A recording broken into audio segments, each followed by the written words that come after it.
I had loved Damien Moretti from a distance for 2 years. He was my boss, the untouchable heir to one of New York's most dangerous families, and the kind of man no woman should want unless she was ready to be ruined. Then he handed me a lipstick. At first, I thought it was just a gift, until I touched it, and Damien Moretti, the coldest man in the room, almost came apart in front of everyone. That was when I learned his secret. The lipstick was bound to him. Every touch, every twist, every swipe of color, he felt it. He had not given me a present. He had handed me power over him. And when the office started whispering, when another woman tried to claim what was mine, Damien finally showed everyone the truth. The ruthless Moretti heir only knelt for one woman, me. I had been in love with Damien Moretti for 2 full years. I knew how pathetic that sounded. Falling for your boss was already a bad idea. Falling for a man like Damien was practically a warning label in human form. He was the heir to the Moretti family, the CEO of Moretti Holdings, and the kind of man Upper East Side socialites watched the way people watched a loaded gun, with fear, curiosity, and terrible judgment. The Moretti name came with rumors, private docs, black Bentleys, men in dark suits who appeared before trouble and disappeared before police did. None of that had anything to do with me. To me, Damien was the man in the top floor office who wore black suits like armor, spoke in clipped sentences, and made grown executives sweat with one quiet look.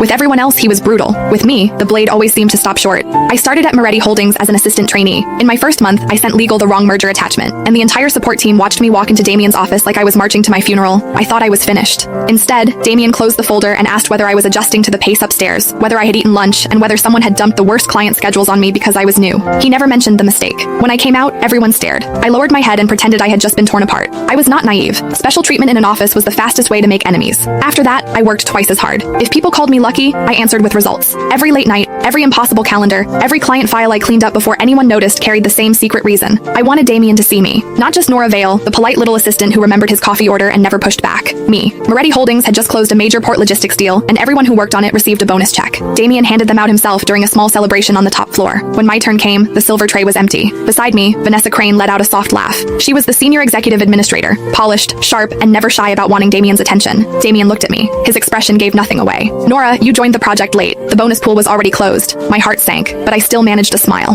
That's all right, sir. Then he opened a drawer and took out a long black velvet box. I prepared something else for you. When he opened it, a lipstick lay inside. The tube was satin black and weighty, with a tiny M engraved on the end. The shade sticker read Crimson Vow, and someone had tied a narrow rose gold ribbon around it with suspicious care. I stared at it. Then translucent comments slid across my vision, like live reactions on a serialized romance app. Book talk after dark. Oh, she has no idea what that lipstick does. Steam Queen. I can smell the spice from here. I am seated. Kindle killer. He really put his weak spot in a velvet box. Sir, romance gremlin, buckle up. This is about to get messy in the best way. I almost dropped the box. What did they mean? Weak spot? What spice? And why were strangers commenting on my life like I was the heroine of some late-night romance binge? Damien's voice pulled me back. You don't like it? His tone was steady, but the hand around his champagne flute had gone pale at the knuckles. Soft Dom scholar. He is trying so hard to look calm. Mafia mutt. One yes from her and this man is finished. Page Turner, 88. Face blank, soul on the floor. My ears burned. Of course I liked it.